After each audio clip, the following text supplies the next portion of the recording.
Quería ayudar en tu trabajo. Dale, gracias. No voy a hablar nunca jamás con vos. Nunca jamás. ¿Conmigo? Para que no vengas y no pierdas el tiempo. ¿Conmigo, Robert? Con vos y con algún otro más. Por favor. Pero, ¿qué te molestó del programa puntualmente? ¿Qué te molestó? No entendí la pregunta. La gran pregunta era ¿a dónde tenía que ir este muchacho? Está sin familia, sin trabajo, sin nada. ¿A dónde tenía que ir? Hacé zoom el GPS, lo tenía ahí. Una vergüenza. Lo vamos a hacer. Bien, señores. Sí. Con este broche de oro nos vamos. Tenemos brioche de oro. Señores, gracias por acompañarnos. Sí, qué Gracias por programón, seguir aquí con Duro todos los días. ¿Y quién viene? Se fue a China, ¿no? Está No, acá. está acá. Alejandro Berkovich, Sí. ya mismo en Sí. esta pantalla. Volvemos mañana. ¡Chau! ¿Pondrá algún supermercado Berco en Argentina? Me encuentro solo en mi habitación. No pasa nada en la televisión. No tengo paciencia, no puedo esperar que empiece el programa duro de domar.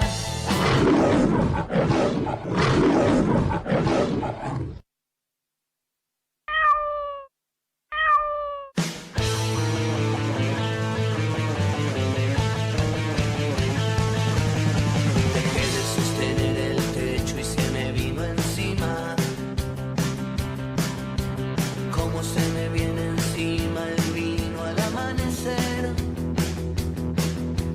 Todo se prepara entonces. Buenas noches, bienvenidos, bienvenidas. Gracias por sintonizar La Ley de la Selva, como cada lunes aquí en la pantalla de C5N.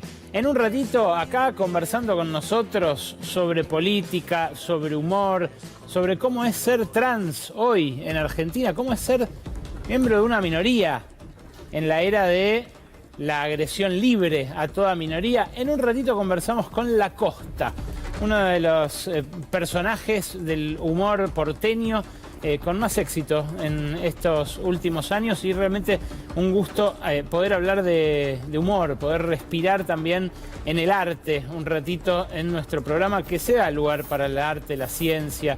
También en un ratito acá vamos a estar conversando con ella, súper lúcida en sus apreciaciones y también muy punzante en los dardos que tira.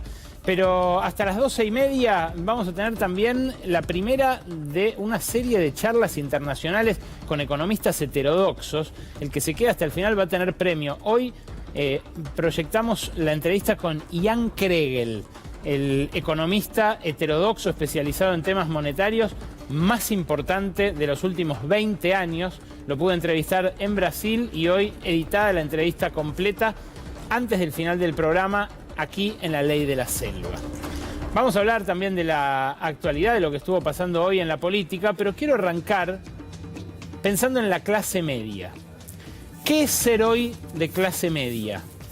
¿Cuánto queda del conjunto de deseos, aspiraciones, inquietudes, esperanzas que representó ser de clase media en la Argentina durante casi un siglo, diría yo? La clase media está bajo ataque y en peligro de extinción. Repasábamos la semana pasada los números del INDEC relativos a la pobreza, una pobreza en la cual ya se hundió una parte mayor a la mitad de la población argentina. Esos 25 millones de personas que le sobran a la Argentina de Milei incorporaron a 5.300.000 personas más desde que asumió el presidente. Era gente de clase media, que en algunos casos sigue autopercibiéndose así, pero cuyo universo simbólico y sobre todo material se redujo al calor del ajuste de estos 10 meses. Vamos a hablar primero de los datos de esta clase media que arrojó el propio INDEC la semana pasada después de la información de la pobreza. Fíjate vos, esto surge de la misma encuesta permanente de hogares de la cual se estiman los niveles de pobreza por ingresos. Ahí está la pirámide con el estrato alto, medio y bajo. El estrato bajo, el 40% inferior, tuvo un ingreso promedio por persona en el segundo trimestre del año de 150.000 pesos por mes. El medio, el 40% que le sigue, tuvo un ingreso por persona promedio de 460.000 pesos. Y el alto un ingreso promedio personal de 1.145.000. Claro, este promedio, el del sector más alto, esconde realidades muy heterogéneas, gente que gana muchísimo más que eso. Ahora, fíjate las variaciones en términos reales que se observan entre el cuarto trimestre del 2023, momento en el que asume Milei, y el segundo de 2024. ¿Quién es el que más pierde ahí? Se nota a simple vista, ¿no? El sector bajo pierde el triple en porcentaje que el sector más acomodado.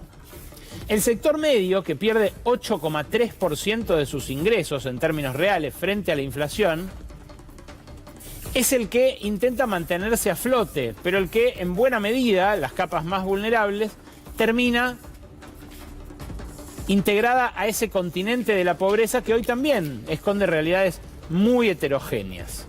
Ahora, es sobre esa clase media sobre la que recae no solo el aumento de los alimentos, que castiga a los pobres también con más fuerza, sino también el aumento de los alquileres, de las expensas, de los colegios privados, de los servicios públicos. Lo que se suele llamar reacomodamiento de precios relativos o sinceramiento para ese segmento de la población es caerse del otro lado de la línea.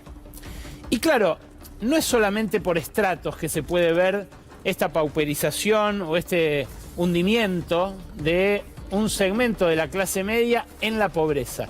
También se puede ver en términos de la fuente de ingresos. Ustedes recordarán que el año pasado yo les decía, es intolerable, insostenible para un gobierno peronista que 1 de cada 4 trabajadores formales sea pobre. Bueno, hoy la realidad es que 1 de cada 3 trabajadores formales es pobre. Cuando digo formales, digo trabajadores con aguinaldo, vacaciones, con escala por convenio colectivo de trabajo. Digo el trabajador que históricamente salía de pobre al conseguir ese empleo en blanco. Bueno, la devaluación, ese sinceramiento de Caputo, hundió a una proporción similar a la que ya había en la pobreza de los trabajadores formales. En 2024 se duplicó la cantidad de asalariados formales pobres que, bueno, detectan las estadísticas oficiales. Este es un informe que sacó la semana pasada el Instituto Gino Gervani, un informe de Eduardo Chávez Molina y José Rodríguez de la Fuente. Claro, lo que muestra ese salto, la línea punteada es el promedio, los informales son la línea amarilla y los formales son la línea celeste. Lo que muestra es que la proporción de trabajadores en todos los casos que se hundió bajo la línea de pobreza es récord.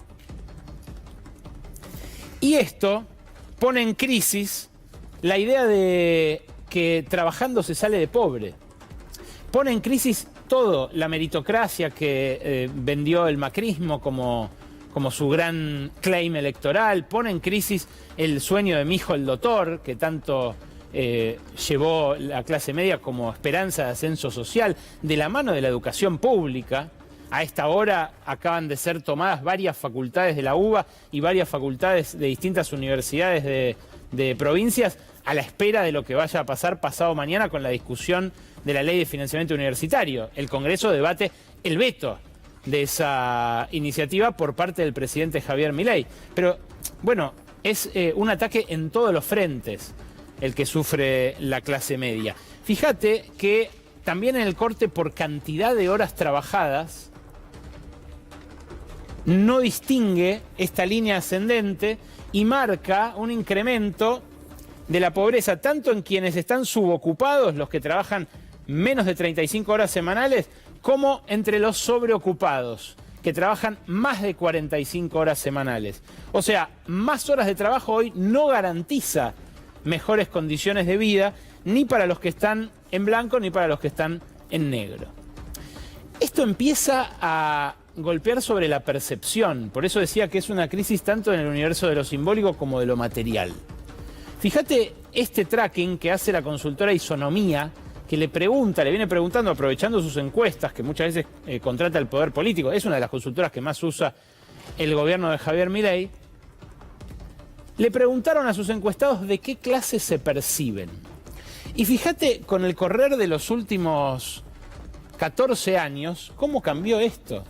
El que se autopercibe de clase media era mayoritario en 2011, 70% de la población, y hoy es la mitad de eso. Y en cambio, los que se autoperciben de clase baja eran apenas un 23% y hoy es más del doble, un 63%.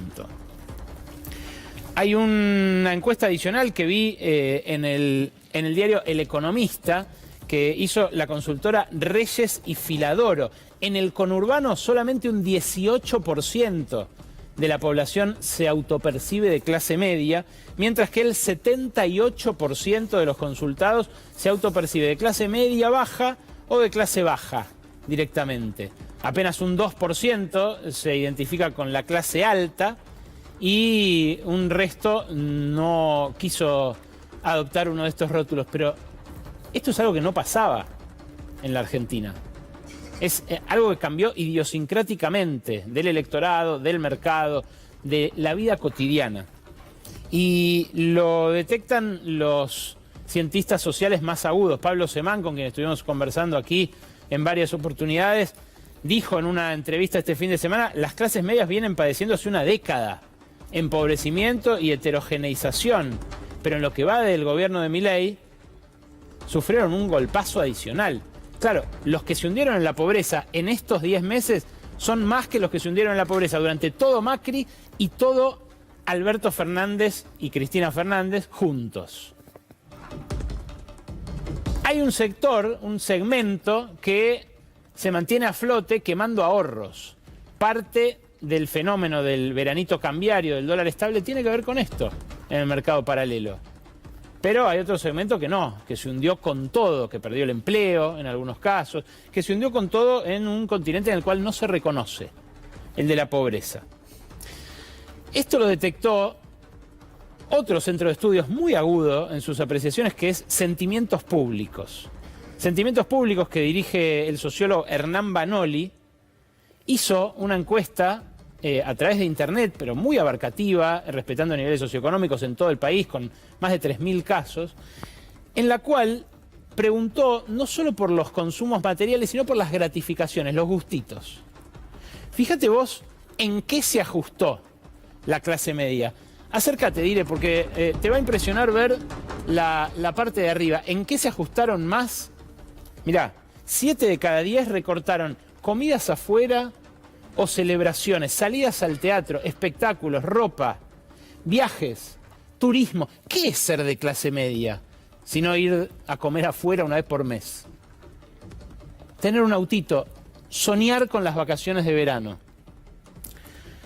Alrededor del 40% de los consultados bajó su consumo de carne, de refrigerios en cafeterías, de gratificaciones comestibles e incluso de insumos para las comidas en el hogar. Ahí lo ves, en el medio del gráfico. Los que ajustaron entre el 30 y el 40% son esos. 3 de cada 10 de los consultados descuidaron de algún modo su salud. Y la misma proporción dejó de ayudar económicamente a amigos o familiares que antes asistía. Fíjate ahí, 1 de cada 4 ajustó en el psicólogo, en su salud mental o emocional, que es algo de lo más castigado en este momento. Dice Banoli, es una sociedad que achica sus espacios de goce, pero también de sociabilidad, una época incómoda, de deterioro. En un país con gastronomía premiada y altos niveles históricos de consumo de carne, se come cada vez peor.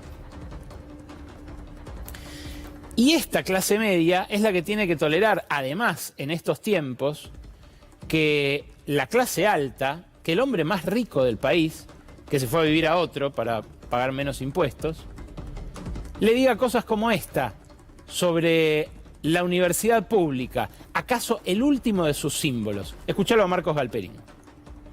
Para mí educación es infraestructura. Si querés, el Estado puede subsidiar a la gente que menos tiene para que acceda a esa educación privada. Pero no necesariamente el Estado tiene que tener los profesores y las aulas, porque si hoy la educación privada funciona y funciona súper bien. Y cuando a la gente le das la opción, tal vez elige la privada si se lo puedes pagar. ¿Lo Yo ves creo que- como complementario o como contradictorio? Digo, No, hoy en día necesariamente es complementario porque la enorme mayoría de la gente estudia en la educación pública. No hay capacidad para que el sector privado eduque a toda la gente. No tiene ni siquiera la capacidad. Pero hablo como... modelo de largo plazo. Exacto, modelo de largo plazo. Como modelo de largo plazo, dice Galperín, el Estado no tiene por qué tener profesores ni aulas. Claro, no todo el mundo tiene plata para pagar San Andrés, Ditela, para pagar incluso alguna más económica, mucho menos Stanford, ¿no? Hay que nacer en cuna de oro, hay que heredar como si uno fuera un Galperín. Si no, el ascenso social está dado en la Argentina en buena medida por ese acceso irrestricto a la educación superior que hoy está en discusión y que pasado mañana se va a discutir en el Congreso. Hoy hubo una reunión de Mauricio Macri con sus espadas parlamentarias, también con algunos de sus referentes nacionales, para definir qué va a hacer el PRO. Y dicen, le va a dar un último gesto de amor, un último mimo a Javier Milei. De esto nos va a hablar en un rato Lucía Isikoff. ¿Con qué información, Lu? ¿Qué tal, Ale? Bueno, es el último gesto de amor. Después de esta reunión sale un comunicado del PRO donde dicen que van a sostener la postura que venían teniendo. Ellos votaron en contra de la ley de financiamiento y ahora van a votar a favor del veto.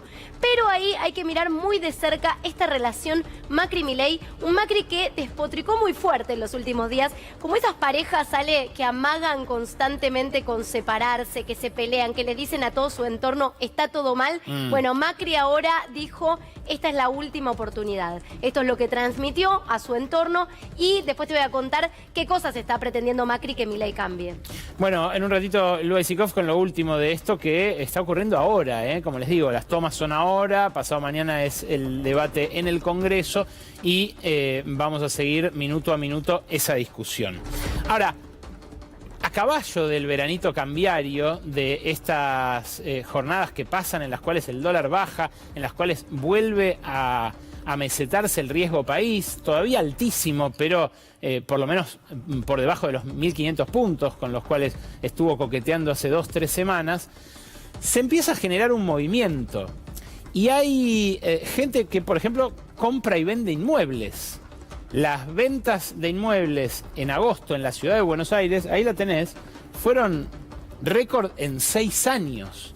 Es una escalerita que, claro, viene de niveles bajos, pero que no deja de incrementarse desde que asume Milei y llega a esas 5.300 operaciones en el mes de agosto. Me dicen que en septiembre fue mayor todavía, una cifra que todavía el Colegio de Escribanos no difundió.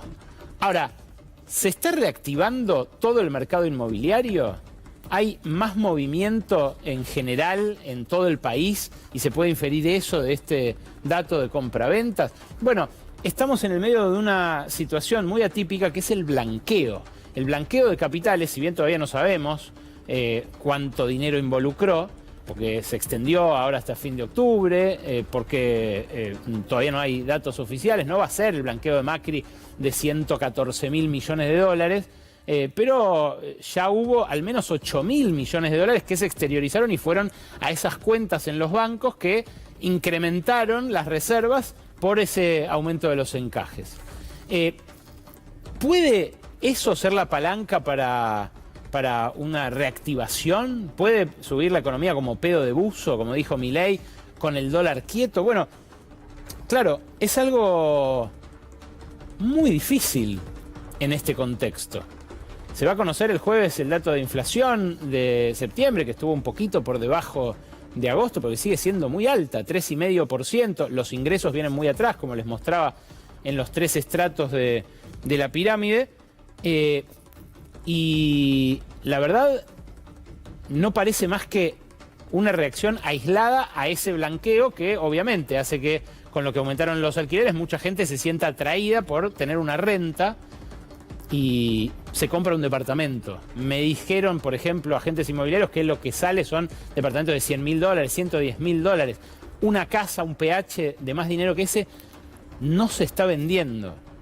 Y los que se venden es porque se pueden alquilar caros, en parte porque 1 de cada 4 inquilinos tuvo que mudarse a algún lugar más barato en el último año desde que se cayó la ley de alquileres, desde que entró en crisis también el esquema de ley de alquileres con la aceleración inflacionaria del año pasado, que tampoco hacía fácil alquilar en la ciudad de Buenos Aires.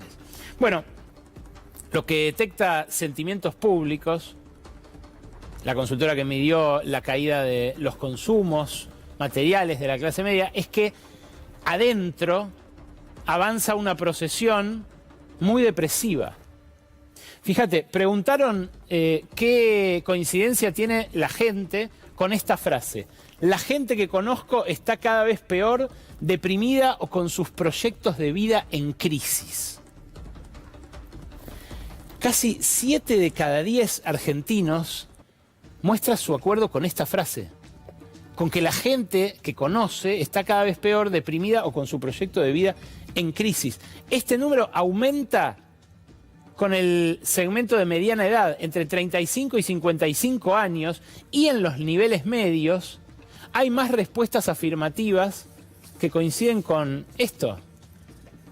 Algo, insisto, que habla de un presente oscuro, de un futuro incierto completamente, pero que mezcla la bronca, el resentimiento y la esperanza de una manera nueva, distinta a lo que se expresaba en la crisis económica del año pasado y en la aceleración inflacionaria que terminó llevándose puesto al frente de todos.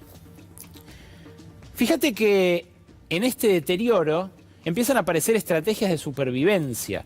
Entre los votantes de La Libertad Avanza, especialmente entre los varones jóvenes, empieza a aparecer el aspiracional de vivir de inversiones financieras.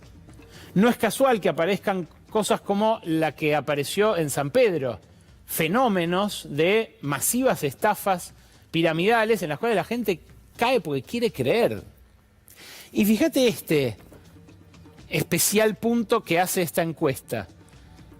Hay gente, especialmente los hombres y especialmente los más jóvenes, de entre 16 y 29 años, que o hace o está considerando hacer apuestas online para cubrir necesidades económicas, no para jugar, no porque le divierta, no porque quiera demostrar, como dicen las publicidades, porque lo considera una posibilidad para complementar ingresos. Esto, por supuesto, que acarrea un cúmulo de problemáticas adicionales de todo tipo, además de la ludopatía. Problemas sociales, problemas que surgen cuando alguien se endeuda y no puede pagar. Bueno, es muy lo de Generación Zoe, muy lo de San Pedro, muy lo de el propio Milei yendo a estos lugares a promocionarlos antes de ser electo. Fíjate que es tan contradictoria la situación que la propia clase media tiene aspiraciones respecto de Milei que se chocan entre sí. Cuando le preguntan a los encuestados en este estudio, realmente interesantísimo, ¿qué le gustaría que haga Milei? Lo que más respuestas positivas recibe es que les aumente a los jubilados.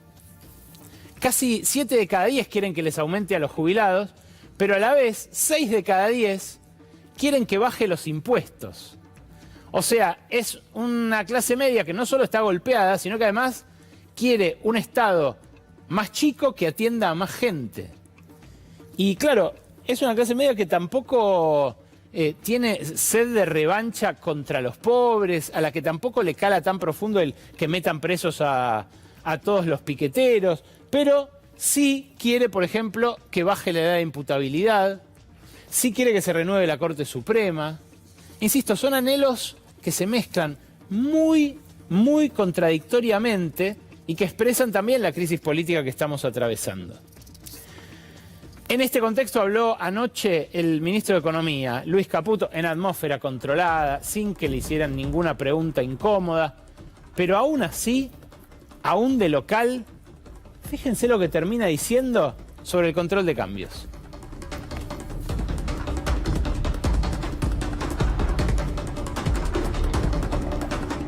Nadie. Son tipos que vienen a invertir por 10 o 20 años o 30 años. No estaban preocupados por si vas a salir en noviembre, febrero, abril o demás. Acá hay una obsesión con el cepo porque se han comido otro cuento, que es que la economía no puede crecer si no salís del cepo. O sea, otro cuento, alguien lo dijo y lo tomaron. ¿no? O sea, tenés el caso de China, que tiene cepo, crece a 2 dígitos hace no sé cuántos años. Entonces, ahora alguien les hizo creer eso y todos repiten, no pueden salir, no crecen si no tienen cepo. Bueno, nada, son cosas que, ya te digo, nosotros las vamos a hacer prolijamente, como corresponde. Qué loco, ¿no?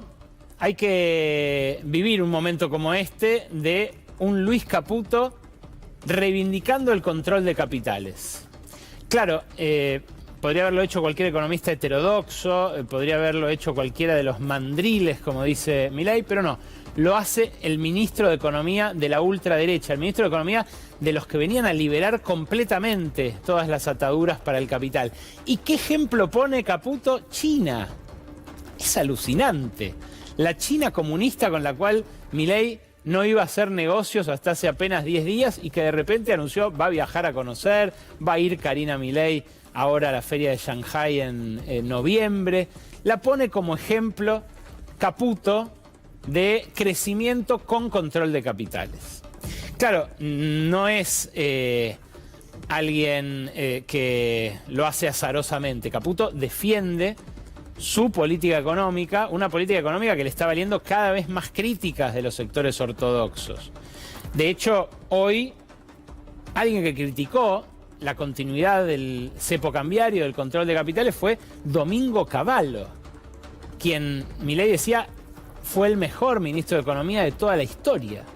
Bueno, Cavallo escribió en su blog que va a ser necesario que funcione un mercado cambiario y financiero libre, sin restricciones al movimiento de capitales, y que el reajuste, además dijo, el reajuste de precios relativos tiene que completarse en este último trimestre del año. Es decir, hay que aumentar las tarifas, no hay que demorarlo más como viene haciendo Caputo para mostrar que baja el índice de inflación. ¿Por qué? Dice Cavallo, dice, bueno, si no, las previsiones de inflación para el año que viene van a ser cualquier cosa y va a terminar pasando lo que dijo el economista jefe del Instituto de Finanzas Internacionales, Robin Brooks.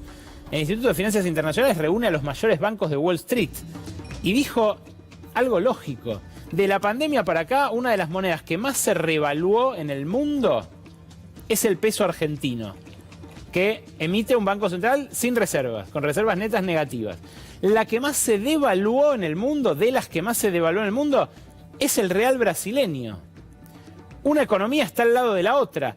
Tanto más productivos nos hicimos en un año y pico los argentinos que nuestra moneda se recontra revaluó y la de Brasil se recontra devaluó. O lo que va a terminar pasando es que en el verano se van a llenar de argentinos las playas brasileñas y se le va a hacer un agujero adicional al Banco Central por la salida de dólares por turismo. Digo porque ya en septiembre la balanza comercial con Brasil volvió a dar negativa y fuerte. A pesar de que por la recesión machaza que estamos sufriendo, las importaciones de todo lo que se importa de Brasil, básicamente insumos y máquinas para la industria, han caído abruptamente. Bueno, si hay una recuperación, si hay ese pedo de uso, como dice Milei, ¿no haría falta importar más? ¿No se generaría un problema para el Banco Central que no tiene reservas? Bueno, eso es lo que dice Cavallo.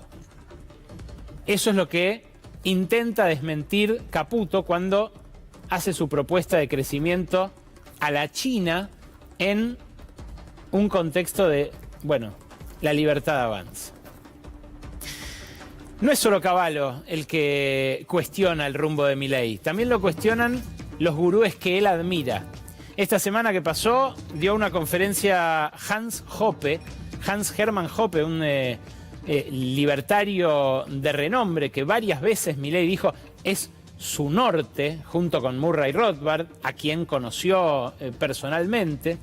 Y este hombre, el austríaco Hans Hoppe, que dio la conferencia en inglés, dijo que por algo, la casta no le tiene tanto miedo. Escucha.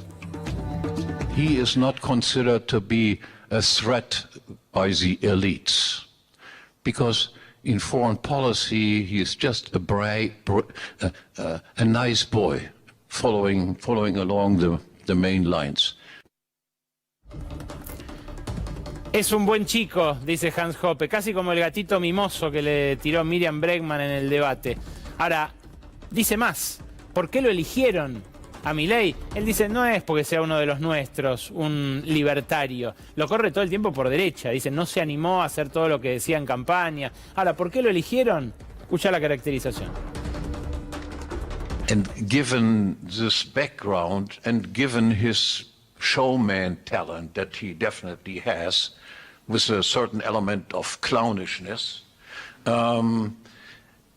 his victory had very little to do, in my assessment, with Argentinians understanding any of that.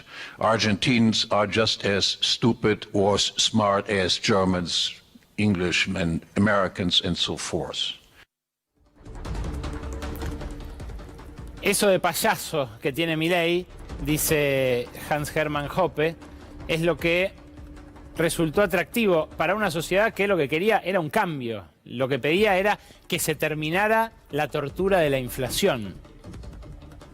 Pero dice, si nos atenemos a lo que dicen los autores que Milei cita todo el tiempo, esos que dice que lo van a ayudar a resolver los problemas que empiezan ahora a dar su legitimidad, obviamente, entre quienes lo votaron y entre quienes depositaron esperanzas en él, aún sin haberlo votado.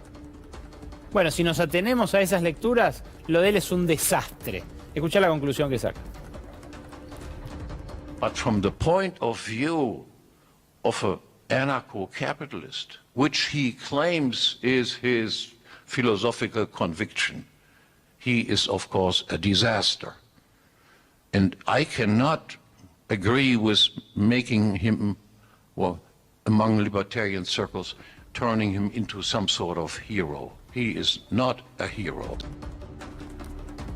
No es un héroe, dice este referente internacional de las ideas que Milei propugna. Es algo que esa clase media que se está cayendo ya sabía, pero que empieza también a escorar esa esperanza que encendió en la élite, en esa élite que él dice combatir, pero que, como dice este mentor y gurú, lo considera un buen chico. Es un gusto enorme recibir a La Costa en los estudios de C5N. Es un enorme honor recibirla en La Ley de la Selva. ¿Cómo estás, Costa? Acá estoy, así admirada. Mira, yo estoy haciendo un espectáculo. Hago 45 minutos sin parar, pero en el medio tomo agua. Y vos estuviste media hora ahí parado y nada. Por favor, tomá porque me da cosa. Bueno, qué talento, señor, ¿eh? Bueno, gracias por venir, en serio. Soy la fanática número 1 de Pasaron Cosas, pero nunca soy reconocida por eso. No, nunca. sí que soy reconocida, lo que pasa es que no puedes venir porque a esa hora estás al aire, estás con cosas. Yo, sí, soy muy fanática, muy fanática. Y nunca es la historia de mi vida. Esa. Bueno, a mí la verdad que me gusta mucho el humor de La Costa, hacía tiempo que quería tener esta charla con ella. Voy a arrancar con un tape del presidente. ¡Ay, Dios! Y sus referencias al ano. Tiene una cosa con la fijación, sí, viste, ¿no? que quedó como a los 3 años, sí. Sí. Escuchemos lo que me cortaron 50 segunditos de lo suyo. Nuestro verdadero enemigo es el Estado. El Estado es el pedófilo en el jardín de infantes, con los nenes encadenados y bañados en vaselina. El paralelo estaba en torno a los 1300. Hoy estaba en 1240. Ay, cómo la sufren los mandriles. No importa, hay un negocio floreciendo que se llama la producción de vaselina para economistas pifiadores seriales. Les aviso que les puse rótulo, pero todavía no lo justifique, la justificación viene ahora. Lo que me están diciendo es que yo le rompa el culo al pueblo argentino con impuesto inflacionario para pagar la deuda. Por eso son unos tremendos hijos de remil puta. Así como hay un salame o 3 salames opinando desde una computadora, ¿sabes qué? Mientras que eso, miran a la señorita por internet, yo estoy en el medio de sus sábanas. Dios mío. Medio que hacemos de cuenta que esto no pasa, ¿no? Pero pasa. Pero pasa. ¿Qué onda? ¿Qué habilita esta violencia desde arriba abajo? Primero es lo que vos decías ahí en tu editorial, el hartazgo, el asco. Porque no es que venimos de un gobierno de Suecia. De éxitos, claro, Claro. mucho menos. Entonces venimos de un horror terrible, de una cosa inmoral, inmunda, donde se nos burlaron a todos en la cara, donde una ha abonado y donde una ha creído. Entonces, claro, vos ves esto y a mí no me sorprende tanto. Yo el día que él ganó estaba en el teatro, estaba viendo Piaf. Mirá, Roger. con Elena Roger, divino. Con la gran Elena. Y cuando salgo, estaba con mi hermano vive en Italia hace muchos años. Y le digo, ganó Milei. Y mi hermano me dice, ¿está loco? Ajá. Le digo, ¿y qué quiere decir eso? Nada, o sea, es terrible porque, ¿sabes qué es lo que, como dice el Graf? Él vale todo. ¿Y sabés que vale todo? Que actualmente vale todo. Y una que está comprometida y que ha luchado y que la vida le fue a una en esto de cuidarnos, de repente cierran un hospital psiquiátrico y la gente no hace nada. Nada. Y es terrible. Un hospital psiquiátrico. Porque ¿sabés qué es? Voy a decir, ¿cuál es el límite? ¿Cuál es el límite? ¿Cuál es el límite? La salud mental. Ah, ¿es el límite? No. Y lo van a cerrar, ¿eh? Entonces vos decís, bueno, no, el límite, los jubilados eran el límite, no, son 15.000 pesos, ¿qué son 15.000 pesos? Bueno, entonces no es el límite ese, no es el límite de la salud mental, no es ¿cuál es el límite? O sea, este señor hablando del ano, pero no es él, es la gente que puso el voto ahí, fruto del horror que venimos, ¿eh? Sí. Porque si no queda como que veníamos, como te dije antes, de un gobierno de Suiza y decís, ¡ay, qué sorpresa! No. La sorpresa es cómo llegaron los otros al poder, que venimos de un horror anterior, de otro horror anterior, y ahora de repente cierran un hospital psiquiátrico. ¿Y qué hacemos? ¿Qué vamos a hacer? ¿De qué vamos a vivir? Es que por eso te preguntaba por lo que habilita esta violencia de arriba. Yo me imagino que en tu caso el éxito te blinda de ciertas violencias que habrás sufrido en otra época. No, a mí sí, yo siempre digo lo mismo que dice Lizzy, la fama me cuida el culo, o sea, yo sé. Pero igual, o sea, la fama, la popularidad te hace que mucha gente te respete. Pero si desde el Estado te dicen que no hay más, que como dijo el biógrafo al presidente, que somos unos enfermos y que en un punto tenemos que no estar. Y vos decís, ¿qué? No por mí, por mis ancestras, como digo yo, porque la gente dice, ancestros, son mis ancestras, son las trabas que han peleado toda la vida por una ley que las cuide, por una ley que nos ilumine, por una ley, bueno, de repente, en el gobierno anterior inventaron un documento del ojete de X que no le interesó a nadie, porque yo no peleé toda la vida para que me digan con E ni con X, con A, porque para eso luché toda mi vida. Claro. Entonces, o sea, eso ¿sabes qué? Tienen crédito por el horror que viene de antes, y eso a mí me da mucha bronca y mucho dolor. No, te entiendo. Pensaba en lo de la A, y vos haces humor. A mí me gusta mucho el humor político y es algo que viste, escasea bastante. No hay más. Vos en Costa Presidenta, a la Claro. mañana, la verdad que en un lugar muy popular además, haces humor político. ¿Sabés que vino a ver Costa Presidenta primera fila, Vidal? No podía creerlo yo. Mirá qué copado. Bueno, es que yo divido a la gente entre los que tienen sentido del humor y los que Pero no. yo me quedé muda. Dicen, ¿Viste? está María Eugenia Vidal en primera fila. Digo, ¿cómo viene María Eugenia Vidal que decía barbaridades de nosotras y todo? Y bueno, no le gustó. Es que es el humor también, ¿no? Que puede ayudar quizás a estructurar, a dialogar con sectores que ni te imaginabas. Ahora, en el humor, ¿no había cierto progresismo medio careta que usaba la X, pero que ahora un poco se siente liberado de, Pero claro. de poder decir trolo? Claro, decir barbaridades y queda como que, ay, soy incorrecto. No sos incorrecto, sos una mierda, es distinto. Claro. Claro. Pero no es solo la ultraderecha, eso quiero decir. A ver, la ultraderecha lo que habilita, cuando a mí me preguntan cuál es tu cosa, yo siempre soy una imbécil que voté a la izquierda toda la vida. ¿Para qué? ¿Para qué? No te canses, no te canses, no nos canses. ¿Para qué? Entonces, cuando nosotros hacemos humor, qué sé yo pongo en Costa Presidenta, el final del espectáculo me da cuenta que no quería ser presidenta porque quería ser artista.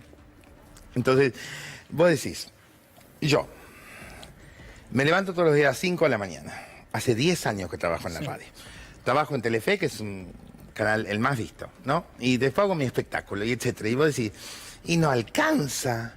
Yo esta semana pasada hice chistes sobre lo de la nata. La gente impávida. ¿Por qué? Si es un señor que toda la vida hizo humor. Claro. Toda la vida. Sí, claro. Y yo sé que si él me escuchara, se moriría de risa con lo que digo. Pero ahora tenés como una corrección demasiado política. Ah. Y en el medio, pues decís, en el medio me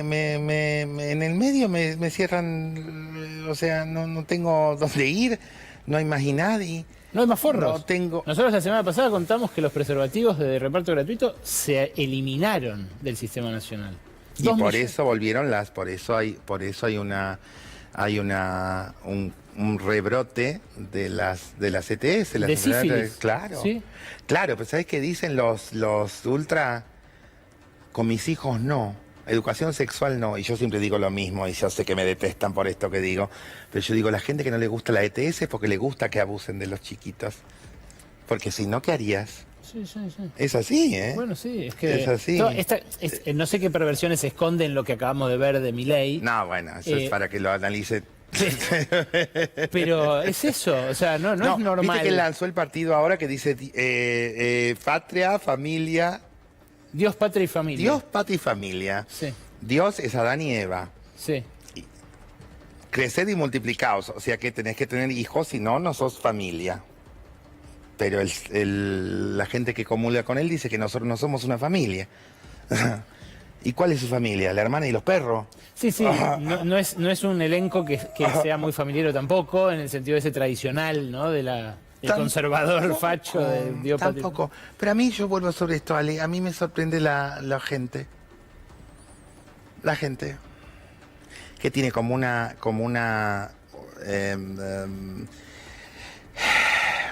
¿cuál es la palabra? Están como, estamos todos tamizados, como que venimos de cosas tan duras que vos decís, bueno, y sí que, bueno, si no le aumenta la jubilación, no, que no le aumente. Che, que cierre el hospital, sí, que lo cierre. Che, y no hay ley de alquiler, no hay ley de alquiler, sigamos. Y vos decís, ¿a dónde vamos a parar? Sí, una crueldad habilitada. Una crueldad, o sea, mira, yo era responsable de inscrito, ahora volví a ser monotributista. Mira. ¿Y el monotributo social? Voló. Sí. No existe más. No existe más. ¿Ahora vos escuchaste a alguien que habló de esto? Bueno, acá lo contratamos, pero... ¿Usted? ¿Y el resto? Sí. Bueno, yo la verdad que no conocía, para esta nota leí más sobre tu vida. Yo no conocía el tránsito que hiciste cuando te viniste de Córdoba. Yo me vine de Córdoba, la reluché, la peleé. Llegaste a vivir en la calle. Sí, pero vos sabés que hay algo en esa parte de mi vida, donde yo siempre lo cuento como... Yo siempre pensé que iba a estar todo mejor. Y siempre pensé que... De hecho, es el final de mi espectáculo que estoy haciendo ahora. Mañana va a estar todo mejor. Ahora, mañana acá, ¿cuándo va a estar todo mejor? ¿Cuándo va a estar todo mejor? Bueno, parte de la aspiración de ascenso social que tiene la clase media, que es estudiar, salir adelante, que yo es lo que está en discusión esta semana. ¿A dónde? ¿A dónde? Yo, cuando me vine de Córdoba y me vine a vivir acá en Buenos Aires, yo estudiaba en la UBA. Mirá, estudiaba economía. Ah, mirá qué bien. Muy equivocado estaba. Muy equivocado. Ya somos un montón los economistas. Demasiado. Hay demasiado.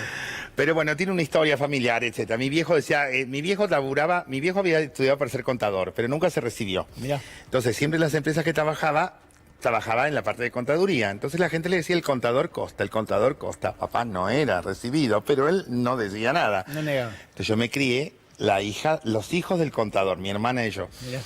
Cuando vengo a Buenos Aires, voy a la UBA, qué sé yo, y un día estaba así en la aula magna, en Ciudad Universitaria, y dice el maestro, un profesor, dice, ustedes piensen que algún momento de su vida va a haber una placa en la puerta de su oficina que diga el contador tanto, y cuando yo leí contador Costa, dije, no soy yo la que tiene que estar acá, es este señor que nunca vino.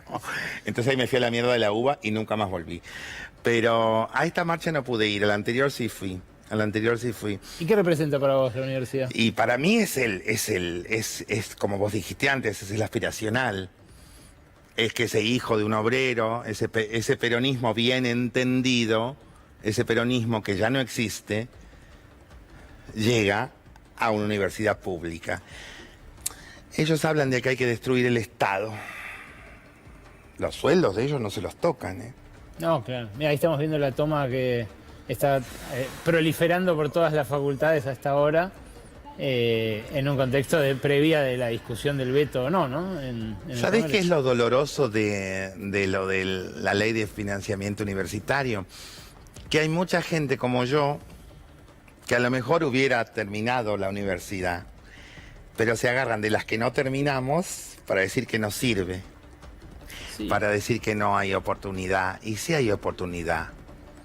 Hay una aspiracional y hay una manera de vivir la vida de una manera más digna. Porque claro, yo me acuerdo cuando yo iba a la UBA y yo veía a mi maestro, a mi profesor, y yo sabía que cobraba un sueldo de mierda. Yo lo sabía. Claro. Y como yo siempre fui tramposa, yo le hacía el examen a los otros. Entonces me sentaban en el escritorio para que no les haga. Y pienso a lo mejor, yo ahora tengo mi contador, qué sé yo. Digo, alguno habría ayudado alguna vez para que llegue. Sí, claro. Alguna vez alguien. No, pero... Entonces, la historia de mi vida, la de una travesti, migrante, denigrada, perseguida, etcétera, a lo mejor le sirve a alguien que me está viendo ahora y dice, ah, no, pará. Se puede, y yo ahora siento que no se puede mucho, y eso es doloroso. Claro, claro. Esa contradicción entre la esperanza y la realidad material, entre las ganas, ¿no? De muchos que seguro ni votaron a Milei, pero que quieren que le vaya bien, porque quieren que le vaya bien a ellos. Pero ¿y vos qué querés? ¿Que le vaya mal? Yo no quiero que le vaya mal. No, por eso. Claro, lo que pasa es que en todo caso habría que discutir qué es que le vaya bien, ¿no? Porque... Mira, que le vaya bien es que, a ver, ¿cuál es el éxito? Porque ellos dicen, el peor impuesto a la pobreza es la inflación. Seguro, seguro que sí, eso sin duda alguna. Eso no se discute. Pero ¿a qué precio? Bueno, ahora estamos viendo otro cuco, el desempleo que crece, ¿no? La gente que se queda sin laburo, las empresas que cierran. La gente que sí, a mí me escriben mucho pidiéndome trabajo y es desesperante porque vos no lo podés, o sea, yo no tengo posibilidades de ayudarlos. O sea, yo tengo una pyme así chiquitita que es mi show, soy yo misma. Sí. Y entonces vos tenés así 2, 3 personas. Pasó claro en la pandemia también que todos los actores nos quedamos sin laburo, etcétera. Yo por suerte seguí laburando en la radio, seguí laburando en la tele, pero vos decís, ¿cómo ayudas a la gente? ¿Cómo haces? ¿Cómo haces la gente que a mí me escribe y me dice, no tengo para pagar el alquiler? Y vos decís, ¿qué voy a hacer? ¿Qué puedo hacer? Porque no es que hay, bueno, sí, tejamos crochet, vendamos pullover. No hay. No, claro. No hay. Y no hay. Y no va a haber. Eso es lo terrible, eso es lo triste. Que no es que vos ves allá, decís, bueno, ¿quién es el que decía estamos mal pero vamos bien? Menem. ¡Ay, qué suerte! ¡Ay, qué suerte! Sí. Ese señor que voló una ciudad. Sí. Ay, yo un día me puteé con un sobrino, una cosa de esas, cuando yo trabajaba en Intratable. ¿Ah, sí? Ay, sí, yo en Intratable era el programa político de América. Sí, yo he ido un par de veces. Sí, yo estaba ahí, claro, y primero no me querían a mí mucho porque decían una travesti hablando en serio, ¿a quién le importa?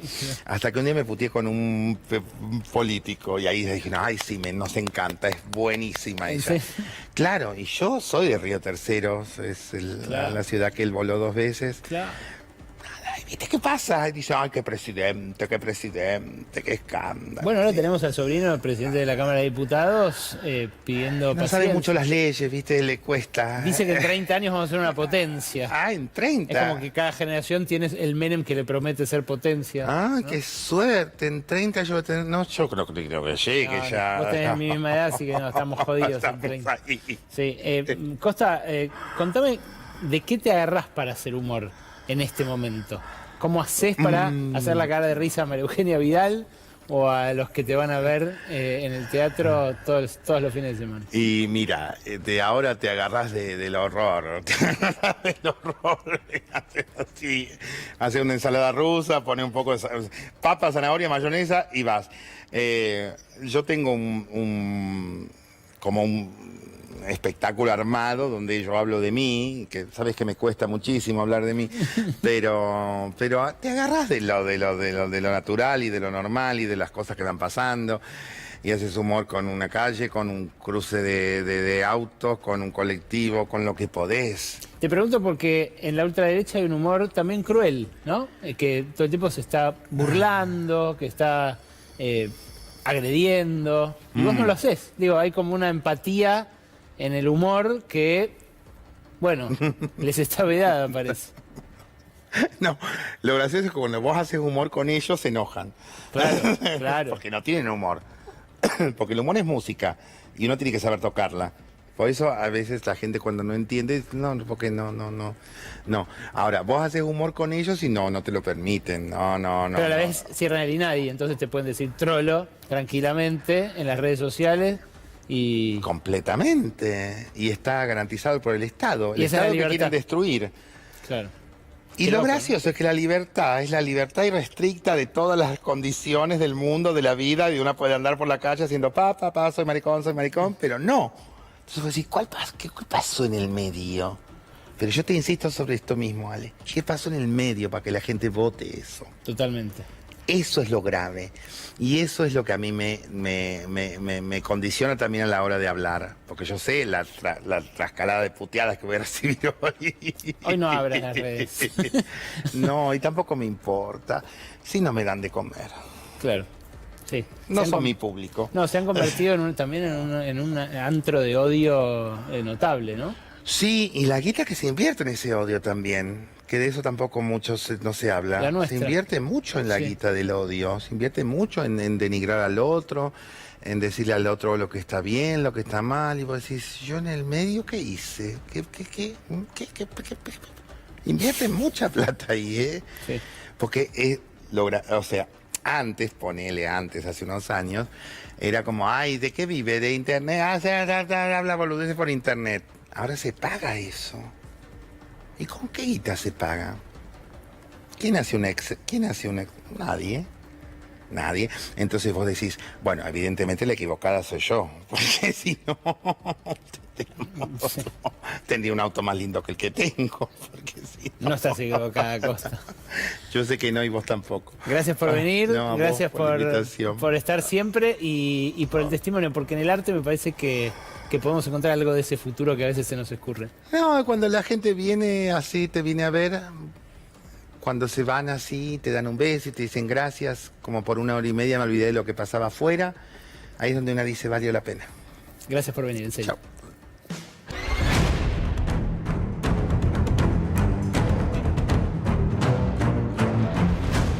Aún en su peor momento, parece que le va a hacer un nuevo favorcito Mauricio Macri. ¿No es así, Lua Isikov? Así es, al menos Mauricio Macri de palabra. Hay que ver, bueno, después cuánto de los diputados del PRO responden a Mauricio Macri. Se supone que va a ser la mayoría, Ale, porque el PRO, digo, como partido, sacó hoy un comunicado después de este Zoom que tuvieron con Mauricio Macri que ya está de viaje. Bueno, hicieron un Zoom donde ahí con las principales espadas legislativas participó Ritondo, participó Santilli, María Eugenia Vidal, Fino Chiaro, que incide en términos de educación. Bueno, en ese Zoom deciden que el miércoles, en esta sesión especial pedida por la oposición, para tratar de buscar los 2/3 en diputados para ir contra el veto de Milei a la ley de financiamiento para las universidades, bueno, se supone que todo el PRO va a defender el veto. ¿Le alcanza a Milei con eso? No. Pero sin el PRO, digamos, sin el PRO no se puede, con el PRO solo no alcanza. Claro. Es así, se cumple una vez más.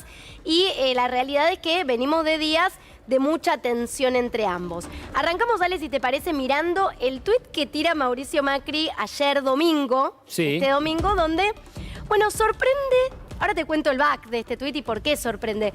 Pero no lo vamos a leer todo, es extenso, se explayó, pero básicamente lo importante está al final, donde deja entrever que van a bancar el veto del presidente, y también tira un montón de, mira, ahí lo tenés, la defensa de la universidad pública, su acceso libre, gratuito y democrático requiere poner fin al uso político de los recursos universitarios. Es muy curioso porque, y esto te lo dice alguien que ha investigado y denunciado los manejos espurios de los recursos de la universidad por parte de quienes todavía hoy son sus principales autoridades.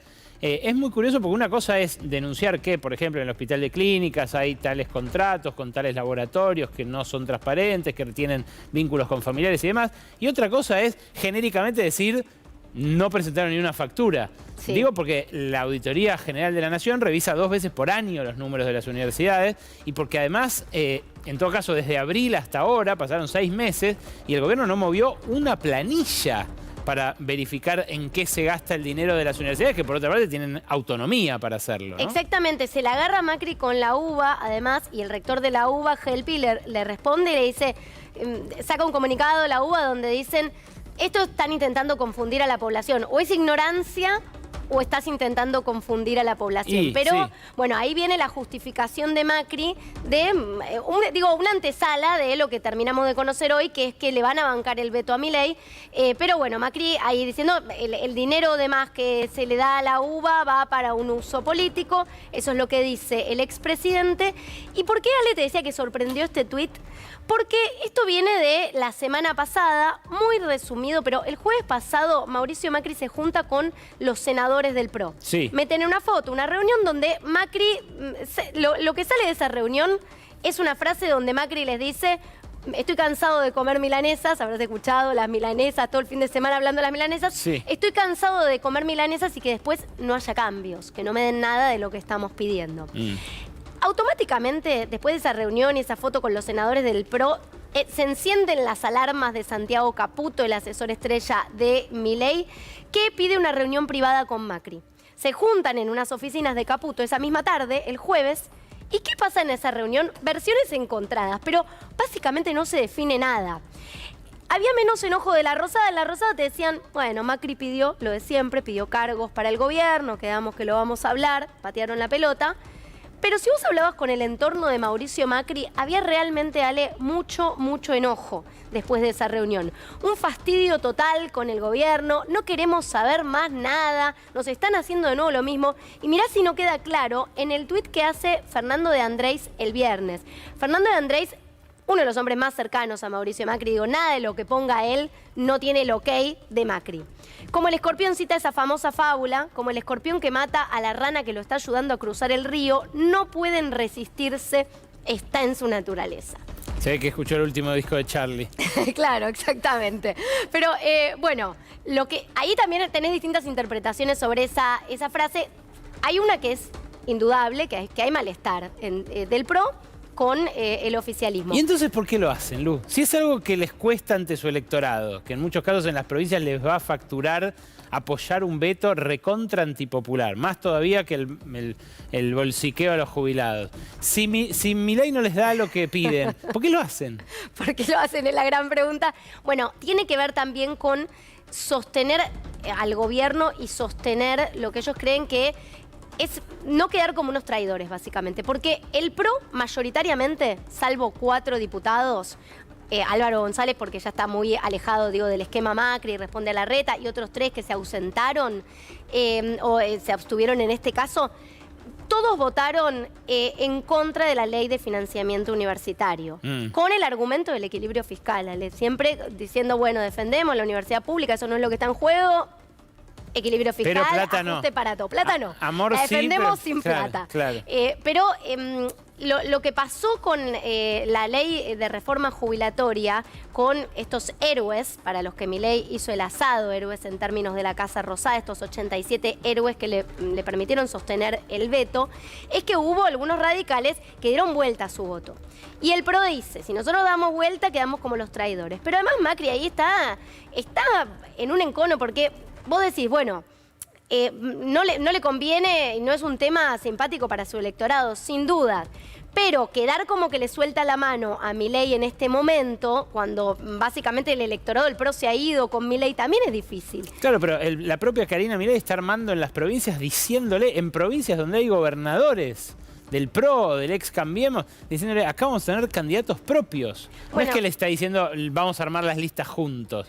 Eso es lo que me cuesta terminar de codificar. Bueno, ahora se va a dirimir esto también en el plano electoral. Si te parece, vemos rápidamente el comunicado con el que termina hoy y te cuento un poco qué puede pasar en las provincias. Pero esto es el comunicado, a esto llegamos, ¿no? Esto llega al PRO hoy, un extenso comunicado donde siguen la línea Macri. Esto es la línea Macri y, bueno, ellos dicen que son coherentes con lo que planteaban del equilibrio fiscal. Ahora, Ale, por eso te digo, es ambiguo y es un poco de locos la relación que tienen, porque es duro el comunicado. Le piden de todo al gobierno. Le piden que convoque al diálogo urgentemente, dicen que hizo todo mal en materia de gestión, que esto pasa por las internas del gobierno y por no tener gestión, que es lo que le dice el PRO. Tenés que poner gente nuestra, cuadros nuestros, porque no tenés gente, no tenés gestión porque tenés una mala administración, ¿no?, de la gestión pública. Dice, bueno, que incluya las necesidades de las universidades. Acá también lo que vos decías, que derogue la resolución del ex procurador Zanini. ¿Te acordás que en el gobierno del Frente de Todos hubo una resolución para que no sea la CIGEN la que audite las universidades? La CIGEN depende directamente de la Casa Rosada, del Ejecutivo. Sí. La AGN depende del Congreso. La lógica es que la AGN te audite las universidades. Lo que pasa es que están pendientes las sillas de la AGN, entonces dicen, bueno, nadie las va a auditar este año. Hay toda una discusión ahí de fondo, pero bueno, ahí tenías el comunicado del PRO. Y ahí vamos a lo que vos mencionabas recién, que el PRO está dando, y dicho por Macri hoy a la salida de SESUM, la última oportunidad. Después hay que ver si esto se cumple, ¿no? Pero las palabras de Macri fueron hasta acá. Vamos una más, porque soltarle la mano al gobierno en este momento difícil, en un momento de caída abrupta de imagen de Javier Milei, no queremos tener ese lugar en la historia que están construyendo entre ambos, y además porque, bueno, también sabemos que si al gobierno de Milei le va mal, ¿cómo queda el PRO? Es difícil, es una incógnita, es una pregunta abierta, pero ahí aparece una tensión que el año que viene está difícil cómo se va a dirimir, porque la tenés a Karina Milei construyendo en todas las provincias, ya tienen el sello nacional, en realidad falta un tramiterío, pero lo van a tener, ya son un partido nacional. Claro. Y quieren poner candidatos en todos lados. Y ahí también, Ale, hay que ver, sobre todo pensemos en la ciudad de Buenos Aires, la cuna del PRO, y en definitiva lo que más le interesa a Mauricio Macri. Porque si Milei le pone un candidato, que podría ser la propia Patricia Bullrich, puede tener una elección muy complicada en términos de imagen del PRO en la ciudad. Una Patricia Bullrich que ya se ha ido del PRO. Porque imagínate la situación en la que tenés a Bullrich compitiendo por el oficialismo. Hoy en día sería Dorni el candidato opuesto, pero no se descarta, ¿no?, que pueda llegar a ser Bullrich. Lo tenés a Horacio Rodríguez Larreta o a Lustó compitiendo por afuera. Entonces, digo, le dividen mucho el voto al PRO. El PRO juega con Macri. ¿Macri pierde esa elección o la gana? Contra Larreta, que viene de tener una buena imagen en la ciudad por su gestión, digo, y ahora con una imagen de Jorge Macri más debilitada. Entonces, bueno, Karina Milei está ahí construyendo la libertad de avanza en las provincias, y también qué pasa en la provincia de Buenos Aires, donde ella todavía amaga nuevamente con la posibilidad de ser candidata. En paralelo a lo que pasa con Cristina Kirchner, que no se descarta que encabece la lista de diputados por la provincia. Imagínate que esa elección se desdobla y tenés a una Milei compitiendo contra Kirchner, tratando de polarizar completamente la elección en la provincia de Buenos Aires. ¿En qué lugar queda el PRO? Completamente desdibujado. Bueno, entonces están obligados a negociar, pero le están poniendo... No entiendo por qué, insisto, no entiendo por qué. Bueno, van a quedar más desdibujados todavía. Claro, bueno, pero en realidad... Al revés, debería ser... Por ahí se tendrían que probar electoralmente, claro, pero tenés un riesgo muy grande. Pero en un contexto así, lo que no entiendo es la falta de demarcación, de delimitación. ¿Qué esperan? ¿Que les den lugares en las listas? Porque si es así, nos estamos perdiendo una parte de la película. Esperan que en algunos lugares encabecen las listas y en algunos lugares les abran internas. Bueno, pero eso ha aprobado Milei, que no está dispuesto a hacerlo. Bueno, tampoco y ahí, lo dice. Claro, ahí está, lo que hace Milei es decir, sí, ya te lo vamos a dar, ya te vamos a meter gente en el gobierno, ya... Y entonces están en un tira y afloje permanente, donde Macri ahora le marca la cancha, le dice, esta es la última vez. Hay que ver si Macri cumple con esta palabra, pero bueno, se nota la incomodidad de Macri. ¿A qué está jugando el PRO? El PRO está jugando una carta que el gobierno claramente no tiene, que es la de somos republicanos e institucionales. Y ahí, Ale, se abre también un nuevo debate, porque imagínate que pese a la ayuda del PRO, un Sí. escenario muy probable que Sí, suceda, sí, sí. pese a la ayuda del PRO, le rechazan el veto a Milei, porque no junta, porque la oposición logra juntar los 2/3. Sí, con los radicales. Con los radicales. Digo, está difícil los- que Milei lo pueda sostener el veto. Al menos ese es hoy el panorama en el Congreso. Él lo que dice es, igual no lo vamos a cumplir. Bueno, igual no lo vamos a cumplir. ¿Qué pasa? Tiene distintas formas de no cumplirlo. Una es apelar a que esto termine en la justicia, en la corte. Ujú. Digamos, decir, nos quisieron imponer una ley sin decir de dónde teníamos que sacar el financiamiento. Sí. Eso no es legal que lo puedan hacer, entonces lo vamos a judicializar. Que tienen un tema ahí porque, bueno, les van a llegar amparos, se puede dilatar mucho la cuestión, pero esa es una opción que barajan en la Rosada. Y al PRO esa opción le incomoda muchísimo. Al menos eso es lo que ellos hoy dicen, ¿no? ¿Por qué? Porque justamente están sosteniendo este discurso de republicanos institucionales y Milei, incumpliría una ley y se metería en una discusión con la justicia, una nueva discusión. Incomoda, al menos el tema, a mí hoy me decían, y la verdad que no. Y la otra opción que barajan en la Rosada es cumplirla, la ley, pero ¿sabes de dónde quieren sacar los fondos? Porque le ponen a uno, le sacan a otro con tal de mantener el mantra del equilibrio fiscal. Leí, de salud. De salud o de obras, también barajaban, decían eso hoy, o de obras que les están empezando a dar muy a obras cuentagotas, de obras No, públicas. igual no. Nada, bueno, un poquito. Y bueno, imagínate que estamos hablando de un 0,14% para Sí, la sí, educación, ¿no? es cierto. Un poquito cuentagotas lo que les están dando las provincias, donde ahí se les viene un nuevo problema con los gobernadores. Bueno, estas son las dos salidas que está barajando la Rosada, judicializar o mantener la ley, pero sacando a salud, y ya lo empezamos a ver esta semana con la gestión del nuevo ministro Mario Lugones, donde, bueno, empieza por el cierre de hospitales o de financiarlos o, como te dicen en el gobierno, modificar las estructuras.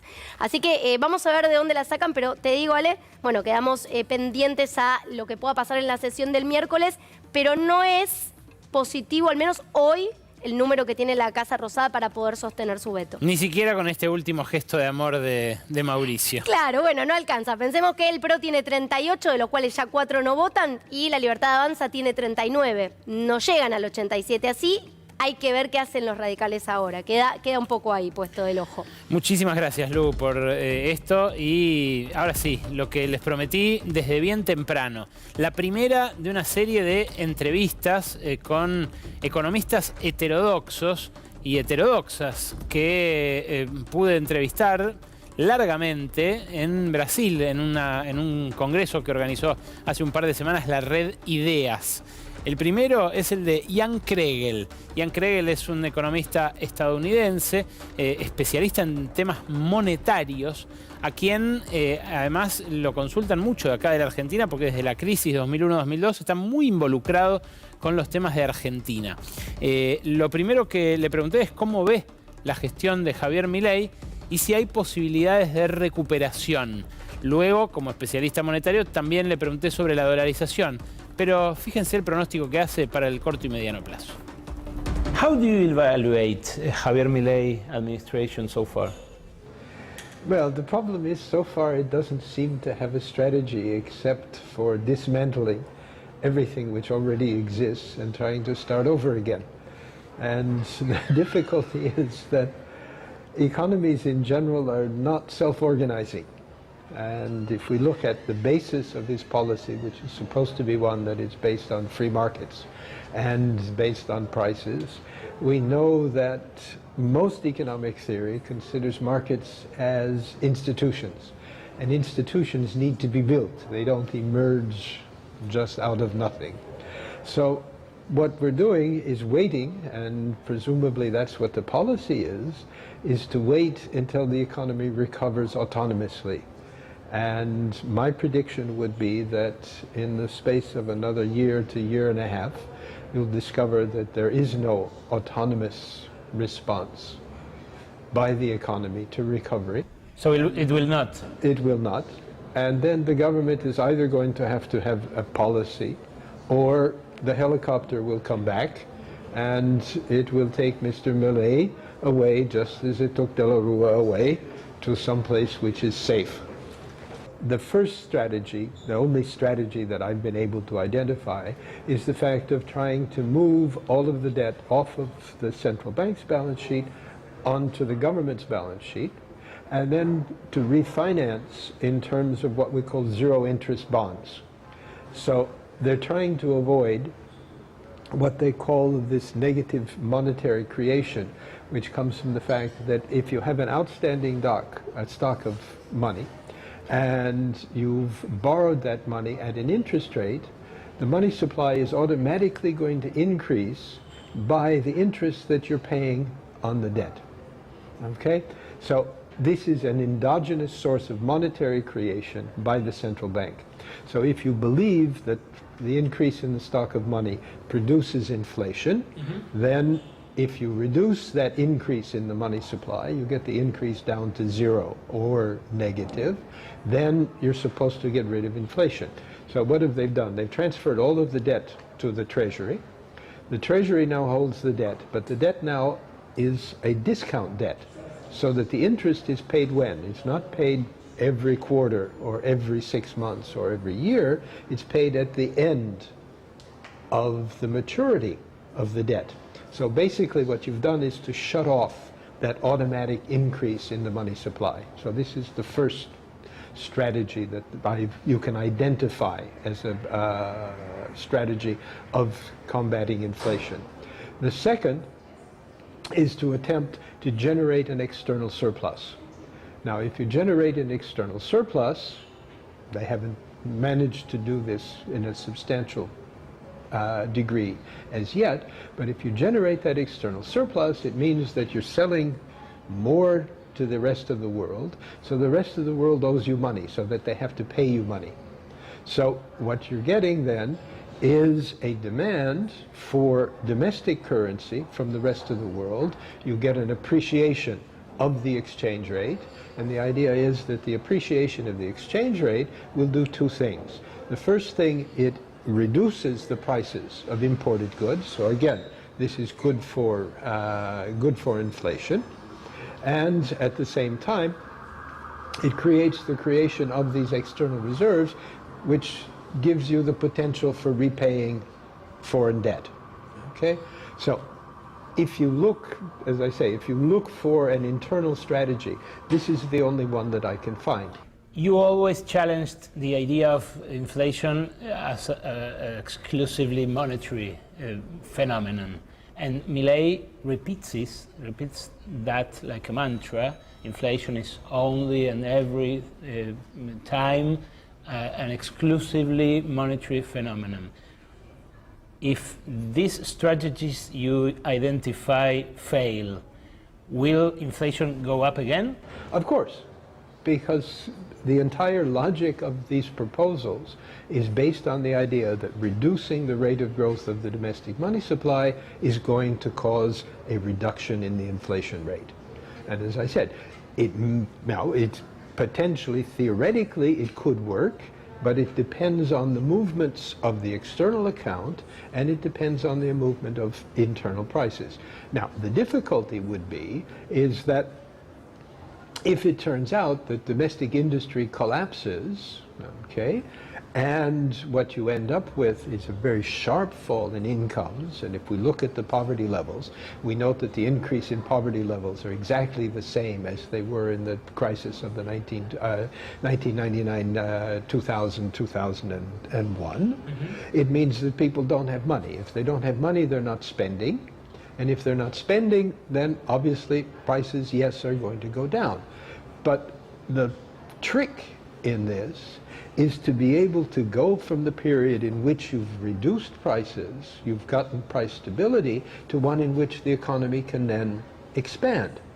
So what would happen if, yes, they're successful, all of these things work very nicely, you end up with negative growth, just as you had in the 2000s. Higher poverty. And higher poverty. Higher unemployment. Exactly. So the trick now is, will the economy then recover? And the question is, where is the recovery going to come from? Because the whole logic of the policy of fighting inflation, as we said, produces this sharp decline in domestic incomes. And you have to ask the question, where does recovery come from? Okay. Or if you say that, is the economy self-adjusting? And again, the argument is that normally the economy doesn't self-adjust. It takes something that comes in from the outside. So what's going to come in from the outside? We said certainly it's not going to be coming in from domestic industry increasing investment. Bueno, Kregel no la ve, ¿no? Como muchos otros analistas internacionales que miran anodados esta economía, este engendro en el cual los anarcocapitalistas referentes de Milei le dicen, vos no estás haciendo lo que nosotros impulsamos, y los heterodoxos, como él, no le ven ninguna posibilidad a la utopía de un tipo de cambio que se atrasa, que, bueno, tiene por delante el pago de deudas infernales, 20.000 millones de dólares que vencen el año que viene entre organismos multilaterales, bonos, provincias y demás, y además una economía que no da señales de reactivación.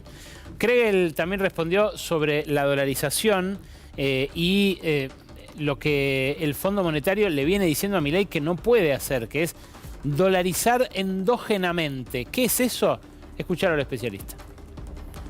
Here there's also a difficulty in terms of the policy. Remember, we've said that the exchange rate potentially would have a benefit if it appreciates.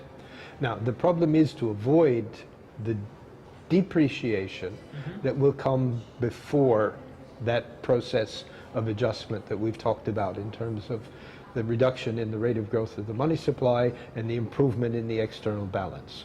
So before that happens, what's going to occur? You're going to have inflation rates that are, in general, always going to be higher than the interest rates that the bank is going to be willing to impose. And as a result, there's going to be a tendency towards devaluation. Now, the thing is that if you're a country that has exposure, a debt exposure, in terms of foreign currency, if you're part of the private sector, now leave aside the government indebtedness. If you're exposed in US dollars, okay, and you have to earn pesos in order to pay back those dollars, if you think that the peso is going to devalue, okay, the more it devalues, the more pesos you have to pay in order to extinguish your debt. So there is a very strong incentive to sell your pesos as fast as you possibly can for dollars. They talk about endogenous dollarization, like a dollarization that will happen without a decision of the government. What's that? Okay, endogenous dollarization. If you go, well, if you live outside of Latin America and say you want to move, I want to move to Argentina. I go, I want to buy a house. Yes. What do I see? The prices are all quoted in dollars. Okay. Now, well, legally or illegally. Yes, they are in dollars. Yes. You pay in dollars. Yes. Okay. So this is an endogenous dollarization. The real estate market is dollarized. So the point is it possible or probable that eventually, if the inflation rate continues to be very high, that people say, okay, I know that the dollar is going to increase in value relative to the inflation rate, so what I should do is simply convert all of my transactions into dollars. Okay? So instead of only buying houses in dollars, we now buy mate in dollars. Why people would do that? They would do that because the value of the dollars don't change. As long as the inflation rate stays high and the peso continues to devalue, okay, the prices in pesos of the mate is going up, your wages are going down. But if you're holding dollars, then the value of the dollar in pesos is going to go up at the same rate as the inflation rate. And can the IMF bring those dollars? There are not enough dollars that the IMF is going to be willing to bring in order to do this. Even if Trump wins the election? Even if Trump wins the election. Why? Because he did it with Macri. Well, but he didn't give Macri enough to do that. He simply bailed Macri out. Okay, because Macri came in with a policy and said, okay, what I'm going to do is to attract foreign investment. And what the IMF did is to say, okay, we'll give you enough money so that the foreign investors have confidence that we can be paid off. So basically what Macri said is that come and invest, go to Vaca Muerta, go do that investment, and don't worry if you want to take your money back, because here, I have this big pot of money that the IMF gave me, and I'm going to give it to you if you want to leave. Okay? Now, in this particular case, it's not that you want that money to take out, you want that money to keep. Okay, those dollars, if you dollarize, you take the dollars in, the dollars are going to stay. They're supposed to satisfy your domestic circulation. And the problem is that the IMF is not going to be willing to give you that amount of money. Why? Because IMF still does what they call DSA, debt stability analysis. Argentina is already in arrears with the IMF. Argentina is already at, I can't remember the exact figure, something like 1,000 and something quota of its quota. Yes. So you can imagine Georgieva, she's going to go to the board and says, okay, we've now lent this money already to Argentina that's 1,000 times more than we should ever have given it. They can't pay it back, and now we're going to give it some more. I simply don't think the staff is going to stand up for that. So you see, you foresee closer the helicopter than that? Yeah, I don't, I mean, this is a problem of well, number one, it's a problem of analysis, okay? If you believe that you're going to get rid of the rate of inflation to stabilize the price level by reducing the level of activity, okay, you've got first the political problem that you have to be able to survive long enough, number one, and then number two, you've got the problem of how you generate the recovery. Okay? Yes. We went through the 2000s when income just didn't, well, in fact, it did not change. Incomes, average incomes went down. Real incomes went down over the so-called lost decade. Okay? So, you say, is the government willing to go through a lost decade in which incomes don't go up and in which growth is zero and the economy never recovers? And that's their second problem, because they're counting on the fact that automatically getting the inflation rate to zero is going to generate recovery. And it's not. And it never has. I mean, Margaret Thatcher tried this in England. This was the argument that she used. She said, okay, if we get the inflation rate down to zero, then the economy is going to be able to grow. Why? Well, the argument is that if people are not worried about the decline in purchasing power of the peso, okay, or if they have dollars in which the dollar is stabilized, then they don't have to worry about whether you buy this or buy that. Then you can start investing and everything else. But the problem is, with investing, you have to have the expectation of profit. And the expectation of profit means that there's somebody there who has money to buy. And the entire logic of the policy is to eliminate that power to buy in order to get the inflation rate down.